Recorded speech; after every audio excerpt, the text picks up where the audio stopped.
हे भगवान जगदीश्वर,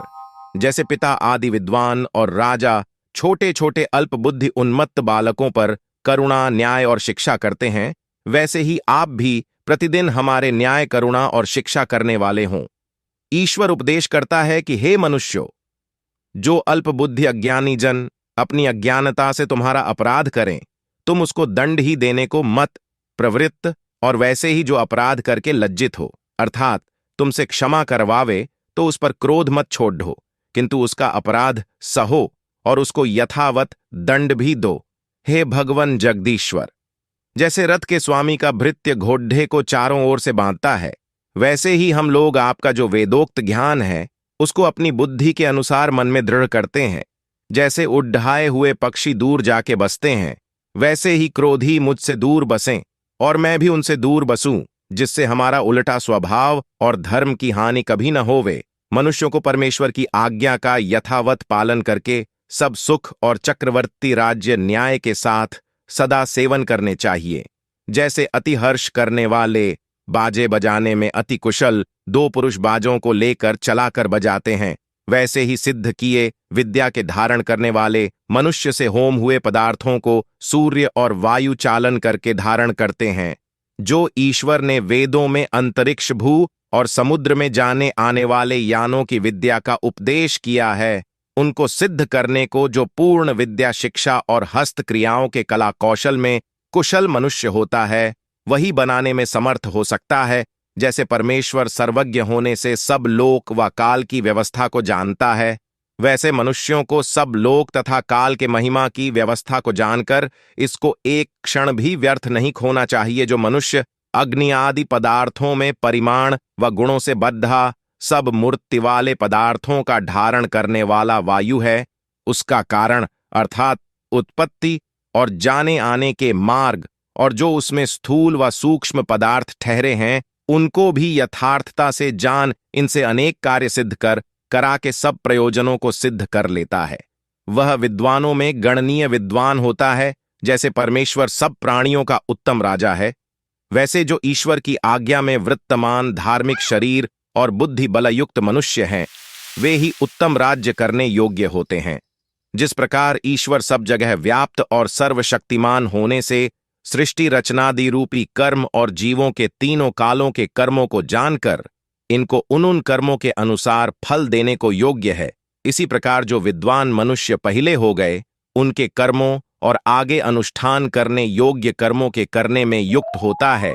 वही सबको देखता हुआ सबके उपकार करने वाले उत्तम से उत्तम कर्मों को कर सबका न्याय करने को योग्य होता है। जो मनुष्य ब्रह्मचर्य और जितेंद्रियता आदि से आयु बढ़ाकर धर्म मार्ग में विचरते हैं, उन्हीं को जगदीश्वर अनुग्रहित कर आनंद युक्त करता है। जैसे प्राण और सूर्य अपने बल और तेज से ऊंचे नीचे स्थानों को प्रकाशित कर प्राणियों को सुख के मार्ग से युक्त करके उचित समय पर दिन रात आदि सब काल विभागों को अच्छे प्रकार सिद्ध करते हैं, वैसे ही अपने आत्मा, शरीर और सेना के बल से न्यायाधीश मनुष्य धर्मयुक्त छोटे, मध्यम और बढ़े कर्मों के प्रचार से अधर्म युक्त को क्षुद्धा, उत्तम और नीच मनुष्यों का विभाग सदा किया करे। जैसे वायु बल का करने हारा होने से सब अग्नि आदि स्थूल और सूक्ष्म पदार्थों को धर के आकाश में गमन और आगमन करता हुआ चलता, और जैसे सूर्य या लोक भी स्वयं प्रकाश रूप होने से रात्रि को निवारण कर अपने प्रकाश से सबको प्रकाशता है, वैसे विद्वान लोग भी विद्या और उत्तम शिक्षा के बल से सब मनुष्यों को धारण कर धर्म में चल सब अन्य मनुष्यों को चलाया करें जो हिंसक परद्रोही अभिमान युक्त जन हैं। वे अज्ञानपन से परमेश्वर व विद्वानों के गुणों को जानकर उनसे उपकार लेने को समर्थ नहीं हो सकते। इसलिए सब मनुष्यों को योग्य है कि उनके गुण, कर्म और स्वभाव का सदैव ग्रहण करें। जिस सृष्टि करने वाले अंतर्यामी जगदीश्वर ने परोपकार व जीवों को उनके कर्म के अनुसार भोग कराने के लिए संपूर्ण जगत कल्प कल्प में रचा है, जिसकी सृष्टि में पदार्थों के बाहर भीतर चलने वाला वायु सब कर्मों का हेतु है, और विद्वान लोग विद्या का प्रकाश और अविद्या का हनन करने वाले प्रयत्न कर रहे हैं। इसलिए इस परमेश्वर के धन्यवाद के योग्य कर्म सब मनुष्यों को जानना चाहिए।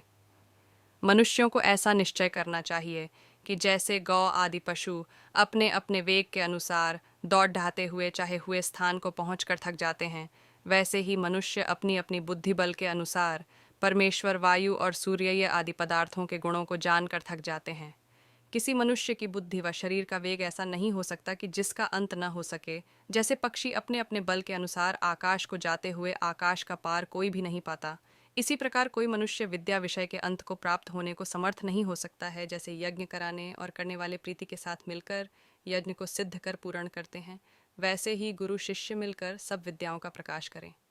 सब मनुष्यों को इस बात की चाहना निरंतर रखनी चाहिए कि जिससे हमारी विद्या की वृद्धि प्रतिदिन होती रहे, जिससे क्षमा आदि गुणों से युक्त मनुष्य को यह जानना योग्य है कि प्रश्न और उत्तर के व्यवहार के किए बिना परमेश्वर को जानने और शिल्प विद्या सिद्ध विमानादि रथों को कभी बनाने को शक्य नहीं,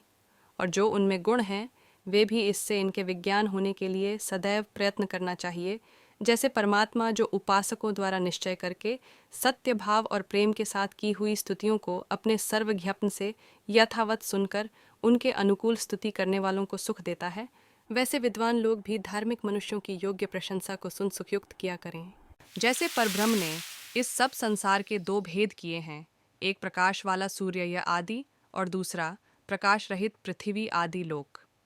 जो इनकी उत्पत्ति व विनाश का निमित्त कारण काल है, उसमें सदा एक सा रहने वाला परमेश्वर सब प्राणियों के संकल्प से उत्पन्न हुई बातों का भी श्रवण करता है। इससे कभी अधर्म के अनुष्ठान की कल्पना भी मनुष्यों को नहीं करनी चाहिए। वैसे इस सृष्टिक्रम को जानकर मनुष्यों को ठीक ठीक वर्तना चाहिए। जैसे धार्मिक परोपकारी विद्वान होकर ईश्वर की प्रार्थना करते हैं, जगदीश्वर उनके सब दुख बंधनों को छुड़ा कर सुखयुक्त करता है, वैसे कर्म हम लोगों को क्या न करना चाहिए। 21 24वें सूक्त में कहे हुए प्रजापति आदि अर्थों के बीच जो वरुण शब्द है, उसके अर्थ को इस 25वें सूक्त में कहने से सूक्त के अर्थ की संगति पहले सूक्त के अर्थ के साथ जाननी चाहिए।